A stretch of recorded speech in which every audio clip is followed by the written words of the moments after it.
Hello out there and welcome to Public Conscience, the anti-corruption program produced by the Progressive Impact Organization for Community Development, PRIMORG.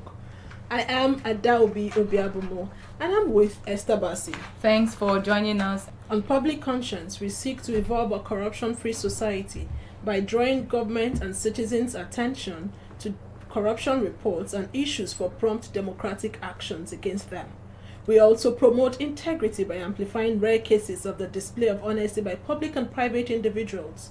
We appreciate the MacArthur Foundation for supporting the production of this program. In today's program, we will focus on two issues of national importance: the NYSC certificate saga involving the Minister of Arts, Culture and Creative Economy, Hannatu Musawa, and the alleged extortion of agencies by the House of Representatives ad hoc committee investigating job racketeering in ministries, departments and agencies.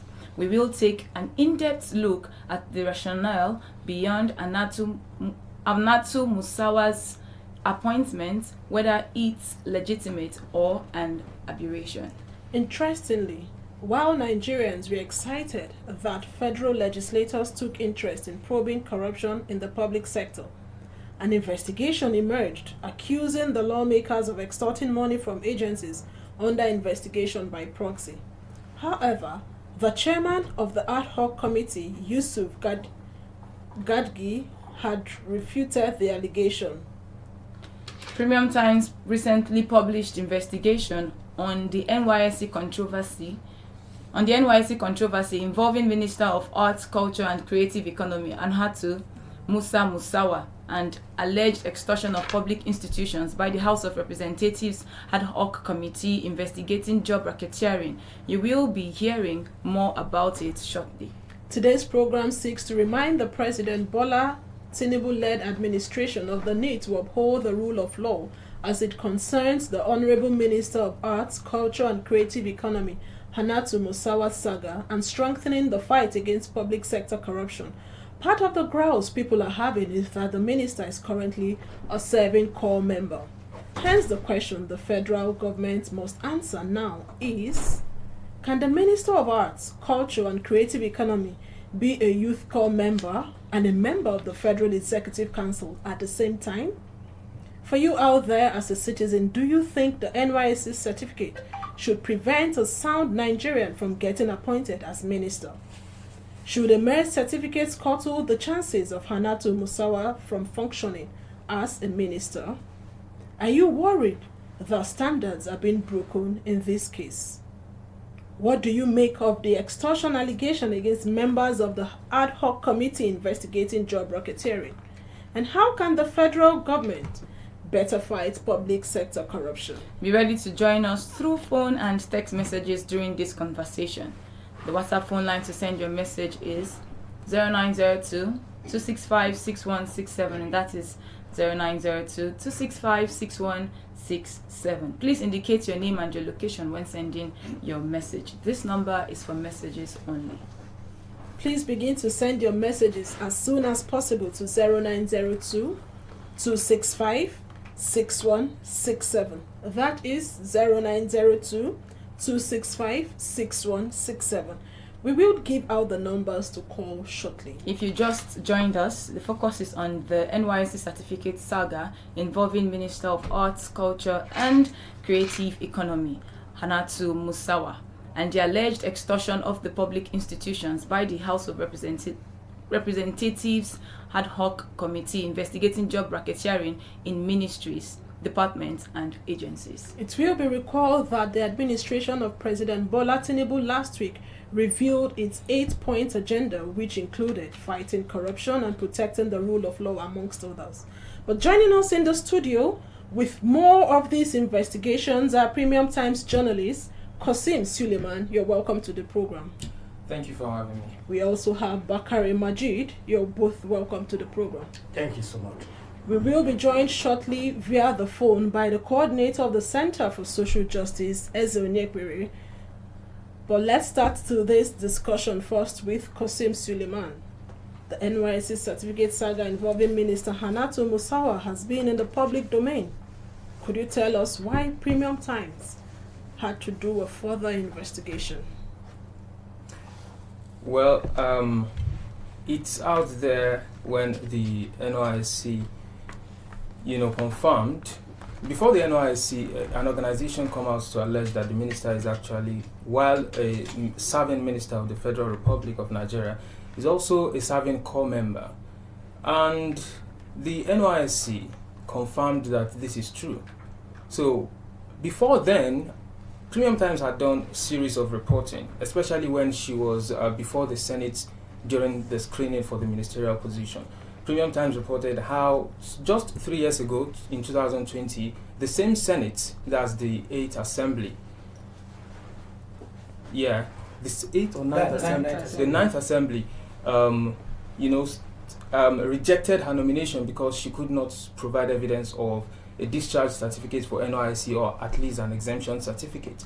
So when the current Senate cleared her, Premium Times wrote a story on why the same Senate that rejected her 3 years ago is not asking why the ministerial nominee at the time, who is now a minister, why she's not providing her NYSC discharge certificate, considering that it's compulsory for anyone who graduated university before the age of 30 for them to serve their fatherland. So it prompted Premium Times to do further findings, and it was in the course of that findings that we found that there are even more complications that we had thought. At first, we simply wanted to look at the legality and write about the controversy.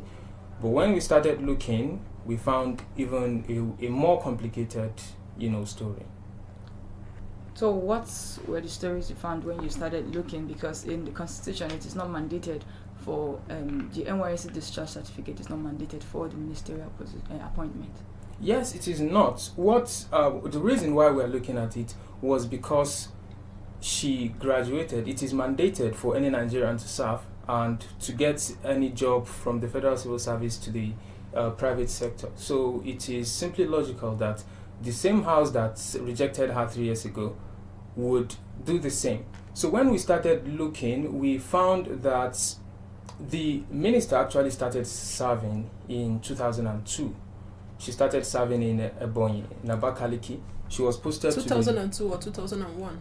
2002. Yes. 2002. Yes. So she started serving, I think, in September 2002, and she was posted to the Ministry of Justice in Abakaliki. So 5 months into her service here in February 2003, she was redeployed to Kaduna State, where she claimed that she continued her service until the end of it. So in 2020, when former President Buhari nominated her for a position, not a ministerial position, a position as a representative of the Pension Commission at the time. Yes. So she could not provide her NYSC discharge certificate. So what we found was that at that point, she was already fighting to get her NYSC certificate. She wrote to the NYSC, in fact, and she told the NYSC that her home got burnt in 2019. An inferno razed her home, and it was at that point that she lost her NYSC certificate. That was what she claimed. She got a police report and a court affidavit to support that document. So when she got to the NYSC in Kaduna said they made a search and could not find her document. So when they referred the matter to the NYSC headquarters in Abuja, the NYSC headquarters did a search and they found that they had a copy of the minister's certificate. Now, for context, the NYSC only prints one certificate for each person, and when you misplace that certificate or it's damaged, what the NYSC does is to give you a certificate of clearance that yes, you indeed serve, but they don't reissue another certificate. So it's not possible for the certificate to be burnt and still be at the headquarters. NYSC. So that was where the story started getting complicated. So the NYSC started accusing her. You claimed here in your affidavit that this certificate got burnt, but here it is at the NYSC headquarters, which means that at the end of your service here, you did not collect this certificate. And the fact that the NYSC in Kaduna, where she claimed to have finished her service, said they could not find her details, means, so the NYSC simply accused her of absconding during her service here, and they refused to, give her that discharge certificate. So all this happened between October and November 2019, when 2020 rather, when former President Buhari nominated her for that position. So when she was unable to get that the certificate, ultimately the Senate stood her nomination down. But then already she knew that her certificate is now with the NYSC and she could actually get it, even at least for future purposes. So she continued pushing, writing multiple letters to the NYSC and even the board of the NYSC. But at the end of the day, the NYSC told her, see, this will be the end of it. We have searched and we could not find this. But she was saying that the search being carried out by the NYSC was for a different call-up number that was in hers. And according to the documents that we saw, there is an element of truth in that. In the letter written by the Kaduna State coordinator to the NYSC headquarters, there was a mistake in the call-up number. So it wasn't clear if the NYSC later got the actual number to conduct that search. But the NYSC did not, after multiple searches, the NYSC did not entertain her, and the board of the NYSC told her that would be the final of that decision. So as it is now, from what you just narrated from the NYSC, it is stated there that she absconded. She did not finish her service. Yes, the NYSC accused her of absconding. Except the story didn't end there, because she still wrote to the former Minister of Youth and Sports, whose ministry oversees the NYSC, that's a former minister, Sunday Dari. She wrote to him and she was trying to explain that the NYSC did not accord her a fair hearing throughout her ordeal. And she wanted the minister to try to, cajole or, persuade the NYSC to look into the matter further. But all those went and she could not get her certificate. Now, so it's established that she did not finish her service? According to the NYSC. According to the NYSC. And she is currently a minister. Yes. So from the Constitution, she did not breach any law. It's just that the NYSC Act states that before you're 30, you must serve compulsory service for every Nigerian who graduated before the person became 30 years old. So that is the area where she breached. Okay? So now, are we going to say that because she breached that, she cannot contribute to national development? The law will always be there. And this is what the law says. It doesn't, the law is blind to whether she's she can contribute or cannot contribute. This is what the law says. But talking about the law that even would make her a minister or not, this is also subjected to different interpretation. Some would say she needed the NYSC certificate to be a minister of the Federal Republic of Nigeria. Others would say she doesn't need it. And this is because the minimum requirement for the position of a minister is simply the same requirement for you to be a member of the House of Representatives, which a school certificate, like a secondary school certificate, would allow you to become. And during her screening, actually, she simply presented her secondary school certificate. She did not present her degree certificate or other qualifications that would have shown that she needed an NYSC certificate. During her screening, she simply presented her her secondary school certificate. Okay, now let me take you back to 2015 to 2019, where we had a former Minister for Communication, Barrister Adebayo Shitu, who also did not serve, but he was appointed as a minister during former President Buhari's tenure. The same thing played out. What I would say actually is I cannot give a verdict to say, this must be and this must not be. And this is why I said it is open to interpretation by different people. And I gave the instance of how the ministerial position is subjected to the minimum requirements for the House of Representatives. But some people will still say that this is an injustice, considering that no one can actually, work in the civil service or get an appointment or employment until such a person get their discharge certificate, which is compulsory going by the NYSC Act. And in fact, there are penalties spelled out for anyone who absconded, which we don't have evidence that the minister had been punished for that. So I won't like to preempt what the verdict would be exactly. So what is good for A is also good for B. But while we are waiting for to connect to Barrister Eze Onyekere, let's quickly get to Bakari Majid on the report he also worked on. Okay, so let's get to Majid. Your investigation accused lawmakers of pretending to be probing job racketeering, but rather extorting money from public institutions. Please give us details on that. Okay, thank you so much for what you're doing, because as media persons, our job can only go to an extent, and we always need collaboration with people to actually be able to get the kind of impact that we need, because the report. Okay, Majid, sorry, I would have to cut it there. Let us speak with Barrister Eze Onyekere. Thank you for joining us on today's program. Okay, the minimum qualification for being a minister is a first school leaving certificate. Could you speak to us about the law's position on Hannatu Musawa's NYSC certificate saga?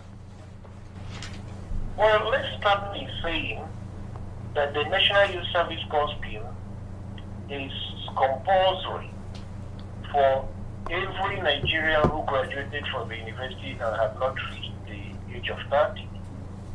So as at the time the Honorable Minister graduated, she was eligible to do youth service. And she had in fact been mobilized for service. And according to her from her statement, she left she absconded from service due to some family challenges. Now, the expectation was that, assuming those challenges were legitimate and she was somehow compelled by the force of the circumstances to go, the expectation was that 2001, 34 years down the line, those family challenges would have abated, and she should have come back to come and complete the service. Between 2001 and 2022, last year, when she was eventually mobilized again, it's over 20 years. We are discussing about 21 years. So that meant that she had no intention really to serve. And in between these 21 years, she was, of course, working either in the public or in the private sector to have reached such a height and acquire such experience to be considered to become an honorable minister. So clearly, she was in violation of the law. Clearly, her action is not a best practice that you can recommend to the youth for replication. Clearly, her action was highly unpatriotic and an abuse of the laws of the land. If you recall that she had been recommended for a position under the Buhari presidency, and the Senate refused to approve of her appointment because they felt that she had run afoul of the laws of the land. So it is surprising that President Bola Ahmed Tinubu will find her fit and proper as such a person to be appointed an honorable minister, and despite the public outcry, in accordance with the tradition of the Tinubu presidency, the impunity that follows, whatever you say is your business, he has refused, failed and neglected to remove her from that office because it is in very big disservice to the laws of the land. Can we exonerate the Senate here, the 10th Assembly? Because if the Senate under the former President Bola Ahmed Tinubu, former President Buhari did not clear her, how come the Senate under Bola Tinubu Ahmed cleared her? That question should be directed to the security agencies, particularly DSS, that usually conducts security screening and prepares a file which they hand over to the senators, if my understanding is right. Well, the first question is, was this information contained in her file that was presented to the senators? If the answer is in the negative, if the answer is no, then it's a big omission from the part of the DSS. Secondly, if the answer is yes, then that is where we begin to engage the legislators to say what they did was wrong. So I wouldn't know what was in the file, but I think they are clearing her. If they knew of this information, we would have been wrong. But if they didn't have this information, there is no way I will blame them. So what you're trying to say now is that 7 core members cannot at the same time be a member of the Federal Executive Council. Can you hear me? I can hear you. Can you hear me? Loud and clear. I said, you have to choose one. Either you finish your service or you go over to become a minister. Now, first of all, for you to be a minister, where you are leading by example, you have absconded from service in 2001, and you are in the 7th or 8th month starting in 2022, coming to 2023. You should, as a matter of urgency, as a patriotic citizen, as somebody who has some common sense, to finish that service once and for all. You can't abscond again and then say you will come back maybe after 4, 5 years or 8 years. It doesn't make sense anymore. So she ought not to have been appointed a minister. She is not qualified. It is not about that graduate that she has a primary 6 or attempted school certificate. That's not the issue. The issue is that the law says she has to serve, and she has not served. Therefore, she cannot qualify because this is a position of privilege. This is a position of honor. It's a position of higher service. If you have not been able to serve at the peremptory preliminary level, how come you are now qualified to serve at a very much higher level? Do you align yourself with those calling on President Tinubu to remove Minister Hannatu Musawa? Yes, I am very much of that school of thought, that she is not qualified and she is not a fit and proper person to occupy that position, because the fact that she avoided the youth service is a very bad example which Nigerian youths are not supposed to copy. And whoever has led such a life that is reprehensible, it is not somebody you put in a position of authority, because you have suggested that people should copy her. So if everybody who is due to do your service refuses to do it the way and cites one excuse or the other, then where is Nigeria headed? So she is not fit and proper to do that service. She has avoided service for 21 years. On what authority? Which law allowed her? She has held the law to ransom, and she has held the law in contempt. Therefore, she cannot benefit. So do not mind all these lawyers coming to speak from two sides of the mouth, some of them calling themselves senior advocates. I think it is time Nigerians begin to call some people to order. The legal profession cannot be a profession for diabolical prudence. It cannot be a profession for refusing to speak the truth and claiming to say you are reading the law upside down. I think it is important. That's what gives the legal profession and even the judiciary a bad name. You say you are a senior advocate and you see the truth, you cannot say the truth. Why did you as a senior advocate go to serve in the National Youth Service Corps, for those of them that are lawyers? And then they come out to say that that's not the truth. They are lying to Nigerians. Okay, Mr. Eze, but then the minister is a very intelligent and well-exposed person. Should a mere certificate be a stumbling block to her contribution as a minister? Are we looking for intelligent Nigerians? On what criteria did we select her? Is she the most intelligent? Why don't we have an international firm set questions and examination on any sector of the Nigerian economy and then let the best emerge and become minister? So what it has got nothing to do about intelligence. It's got something to do about her character in terms of refusal to obey the laws of the land. You do not obey the laws of the land at your own time. You graduated since 2001 and you are now coming for your service in 2022. Okay, that's not the way. The law says you must do it at that time.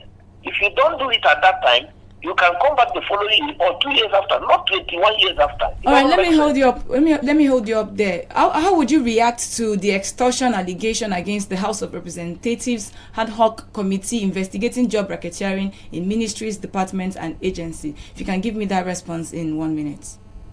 I think it's insane, and whoever has been a victim should come out publicly to talk about it and possibly prosecute those people. If they actually did that, whoever did that is a thief, because it's an abuse of office. The Constitution gave them the right of oversight to curb corruption, to make sure laws are properly implemented, and not for their personal aggrandizement.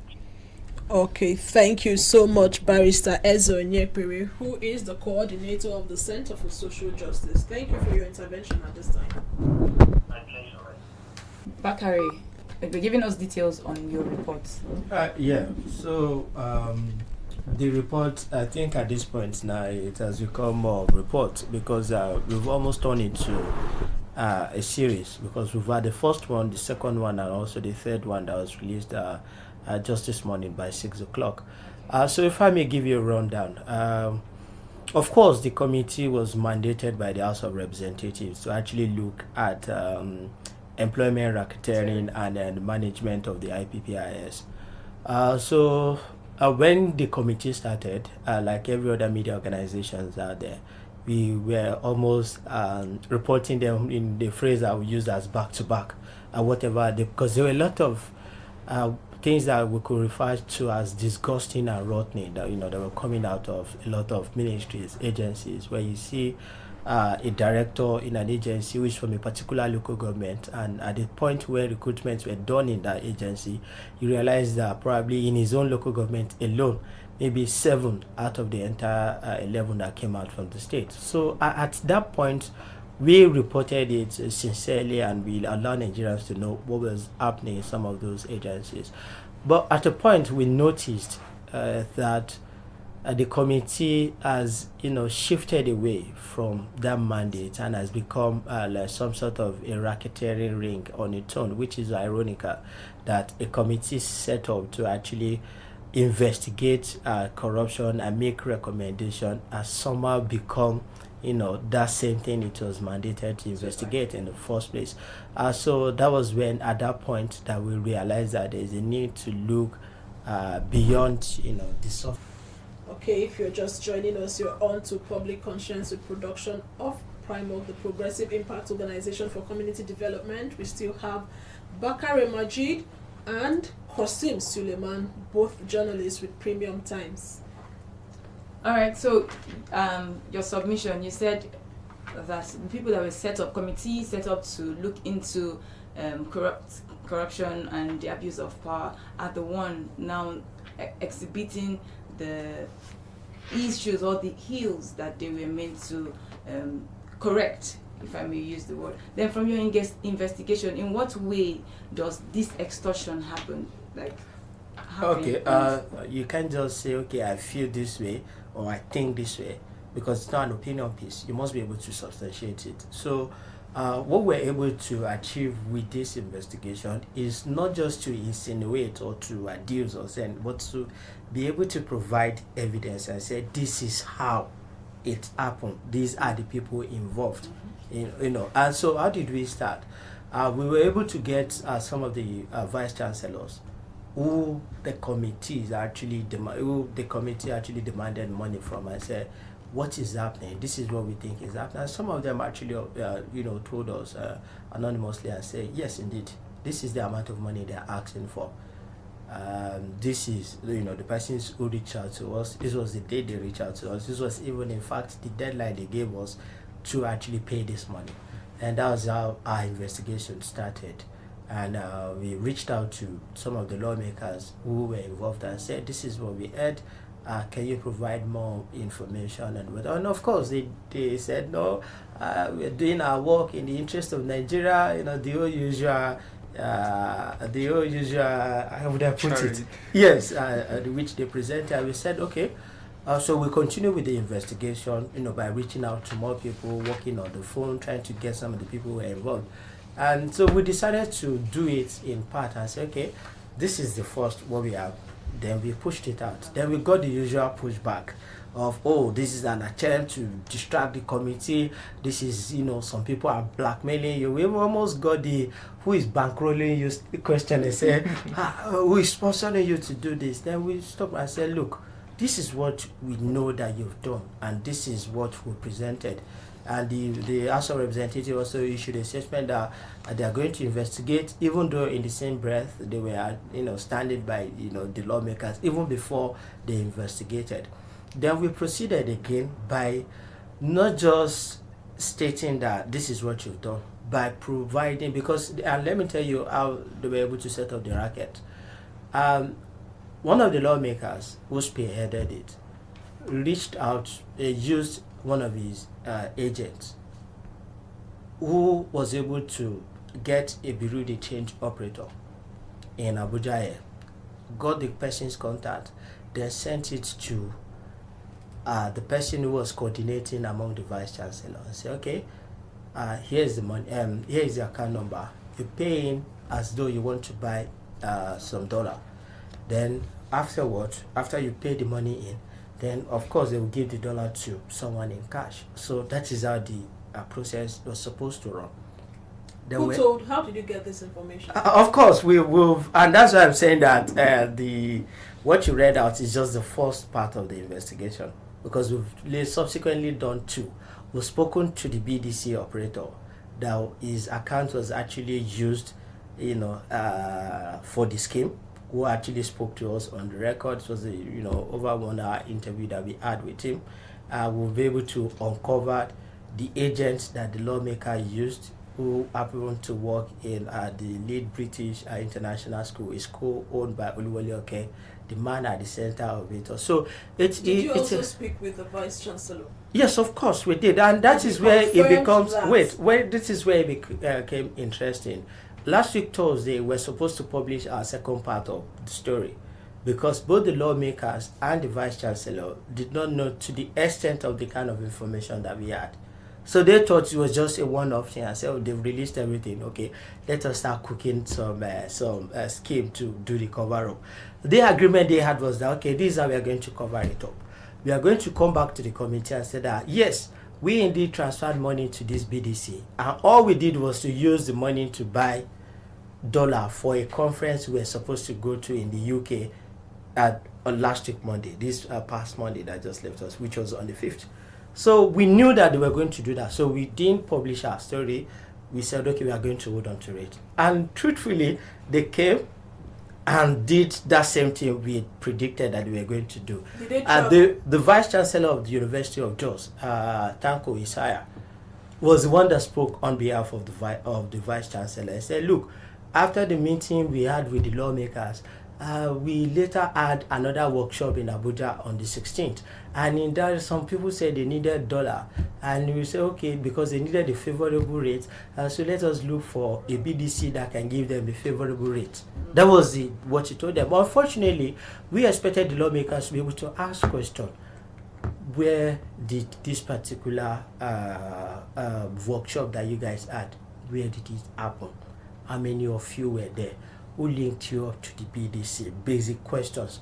But they didn't. But what they didn't know was that before then, we already have this information as to what they were supposed to say, and now they plan to say it. And if you look at it very well, the BDC operator had already told us that as at the point they were sending in the money, 2 million from each of the universities, they've not even agreed on rates, because he told them, I said, look, I cannot give you rates because the market is volatile. If you give me 2 million naira, if you promise to send 2 million naira in 1 hour's time, dollar could go down, it could go up. So I don't know. So it shows you that the Vice Chancellor were not really rate sensitive. They were not concerned about rates. Their own plan was to send in the money.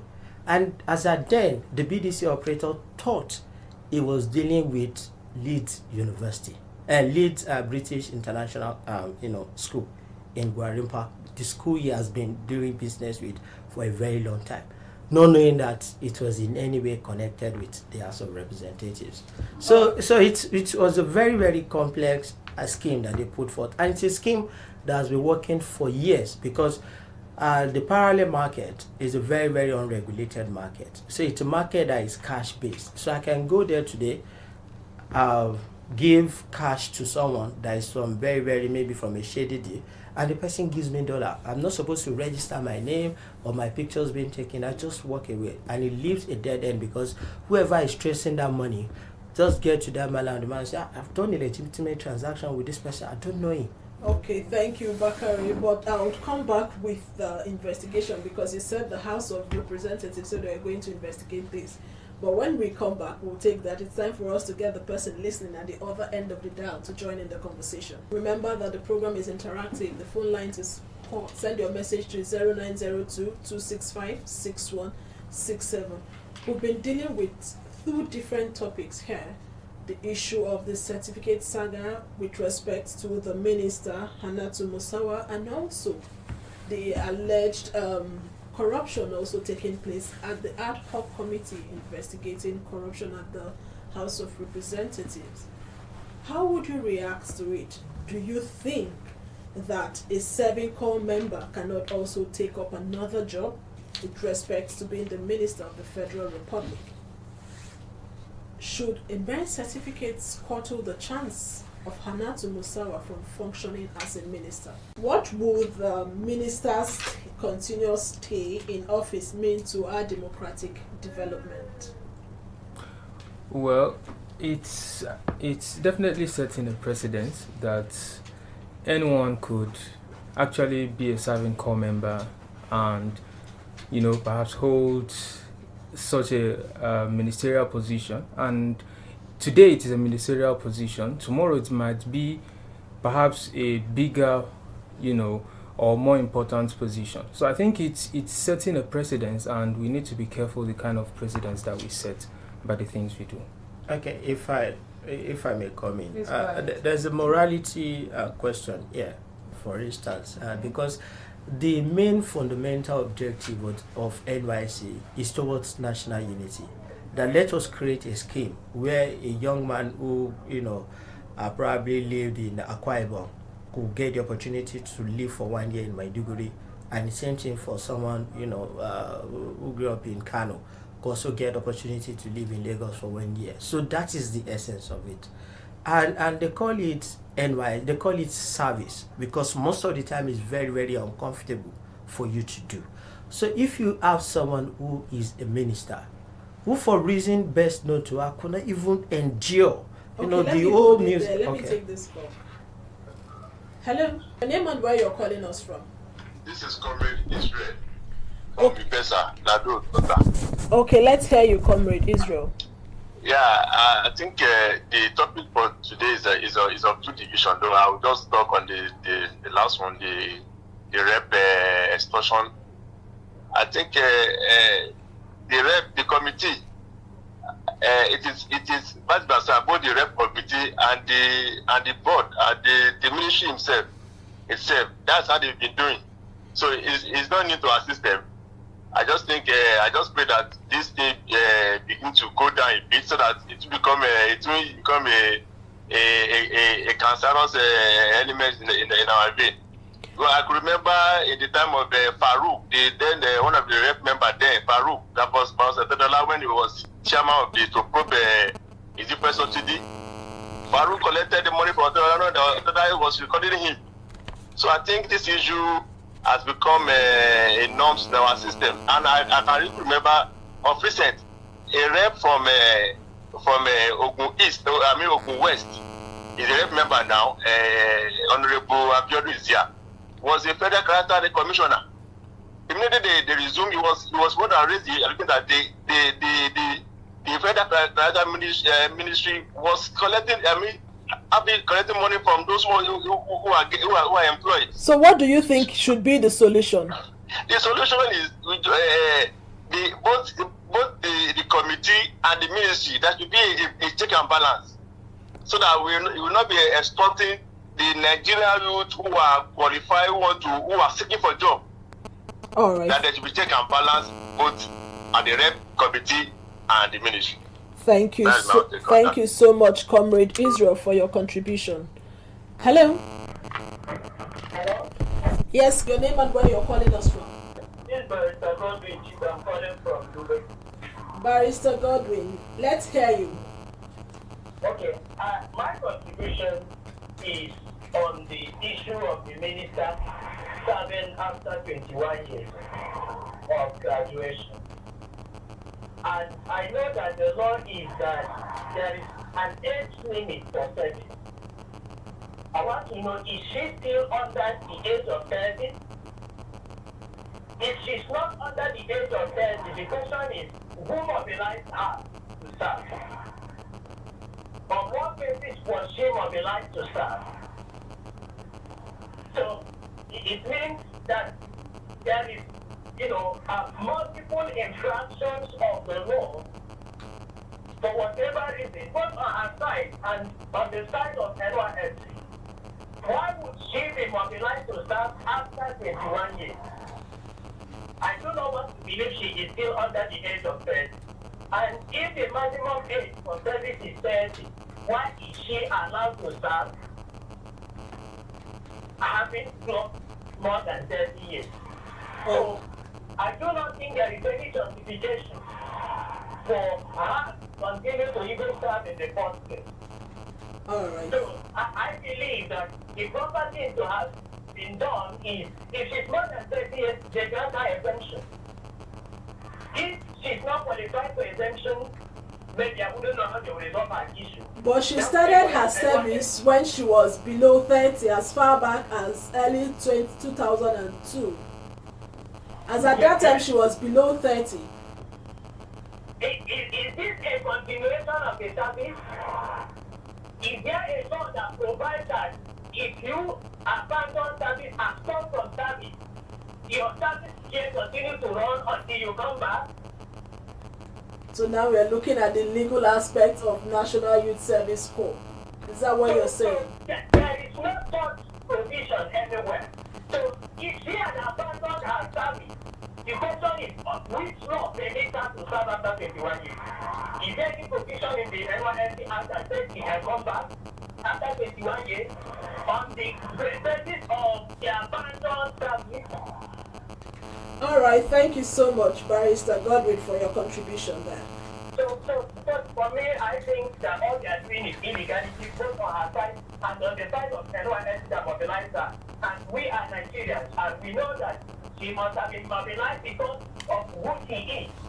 If the child of a poor person comes, would they mobilize that person after 21 years? Okay, thank you so much, Barrister Godwin. If the child of a poor person absconds and comes back after 21 years, would the NYSC still mobilize the person? Can I come Please in go there, ahead. please? Okay, so I think there's a popular misconception about the NYSC in itself. I'm trying to give a clarification here. Anyone who graduated university before the age of 30 is mandated to serve, right? But the NYSC Act did not exactly give a duration that you must serve within the next 10 years or the next 20 years or the next 30 years. So that's that lack of should I say maybe clarification have made it easy for people to exploit. For example, before the Hannatu Musawa story, I wrote about the Minister of Interior, Olubunmi Tunji-Ojo, who also had a saga regarding his own NYSC certificate too. And what we found, which NYSC confirmed to us, was that the now a minister, he served while he was a member of the House of Representatives in between 2019 and 2020. And within this period, he is also a member of the House of Representatives. And this man graduated university in the year 2003 or 2002 thereabout. So it's according to the NYSC, he served at that point, and the NYSC did not particularly point out that this is wrong, because the Act does not say you must serve within 30 years or within 20 years. It simply said that you have to serve. So if I graduated at 23 and I did not serve, maybe I schooled abroad and now I'm in Nigeria to serve, to probably pick up an appointment or something, I must serve, because the law says that if I graduated before 30, You must serve Nigeria. So yes. Before any appointment, I should just take out 1 year and do the compulsory youth service, right? Okay. So in your submission earlier on, you mentioned that she presented a SSC certificate, right? Yes, during her screening. So do you still think that there is need for all the NYSC saga if she presented only a SSC and not other certificates? Well, here is the thing. At first, we wrote about it, but it wasn't exactly creating that much wave at that point. It started creating much wave when an organization, I can't remember right now, accused her of being a serving corps member while a minister. That was when the matter started escalating. And when journalists approached the NYSC said indeed she has been serving for the past 8 months. So that was when the matter started getting escalated. Because the Senate screened her because yes, she presented her SSC. Whether it is unclear if they knew that she should have served and she did not. It is unclear. But what she presented and what she was screened by was her SSC certificate. Qasim, let's have your last take. What would be your advice to the president in the face of the several calls for Minister Hannatu to leave her current position? Well, my call would actually be clear. It is actually upholding the Constitution. And, when we start setting aside the laws of our land, regardless, when we start setting it aside for some people, then we are creating some form of discontent, among the citizens, which doesn't would not do us good, actually. So it is my advice is actually that the government uphold and go abide by the laws of the land. We have a lot of laws. We have numerous laws. Abiding by them is what I would advise the government to do. All right. Thank you very much. Let's move to Majid. Majid, what is your advice to Before he responds, let me quickly take this. We have a message from our own very Austin Agbosuremi via Facebook. And he says the law states that anyone who graduates under 30 years must serve no matter how old. In other words, if you are 50 years old, you must serve if you graduated when you were under 30 years of age. Thank you so much for that. Okay. All right, so let's quickly get to Majid. What would be your advice to anti-graft agencies giving extortion allegations against them? That's the representatives of ad hoc committee. What's your advice there? I don't have any advice for the anti-graft agency because we've already written a petition against the committee and the members of the committee to the ICPC. We've adopted a submission to them. So I don't really have advice for them because where we are is court of opinion. And to me and to us as organization, it is really important that when we write about certain committee or certain lawmakers or certain politicians who are questionable character in the discharge of the responsibilities they've been given to them, that there's a need for the people to hold them accountable when making subsequent decisions about electioneering. Because if you look at the 3 reports that we've done, if we're to be some society, there will be a general consensus about probably the person being suspended or for the person to resign while investigation is ongoing.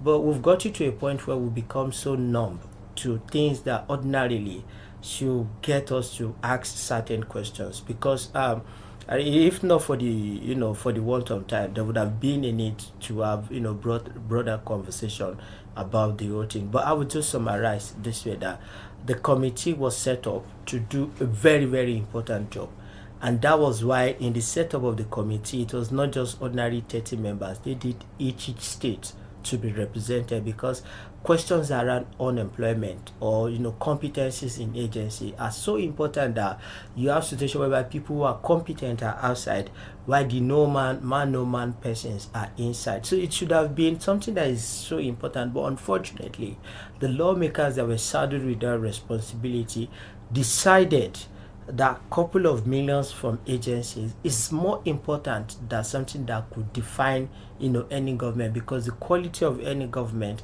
is subject to the quality of manpower manning it. So that is where the opinion really matters, and say, okay, you must be able to hold them to account. Thank you so much. Thank you, Bakari. Because of our time, we really must go, Esther. Please visit our news website, primorgnews.org, that is primorgnews.org, to get all the details of our reports and interviews. Visit our website, www.primorg.org, to get all the information about Primorg. And you can watch our videos on Primorg TV, our YouTube channel. Please subscribe to get reminders when we have a new post. We sincerely appreciate our guests, Premium Times journalist Qasim Suleiman and Bakari Maji. Thank you for being here. Thank you so much. And also to the coordinator of the Center for Social Justice, Barrister Ezonyepere, who joined us via phone.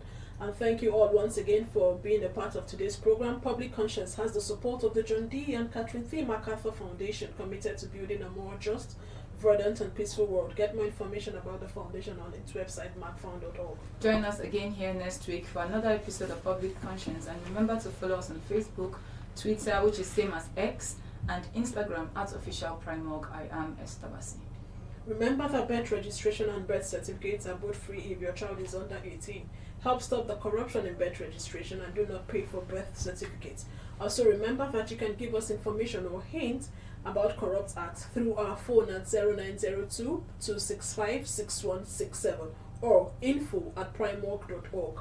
I am Adaobi Biabumo. Stay safe.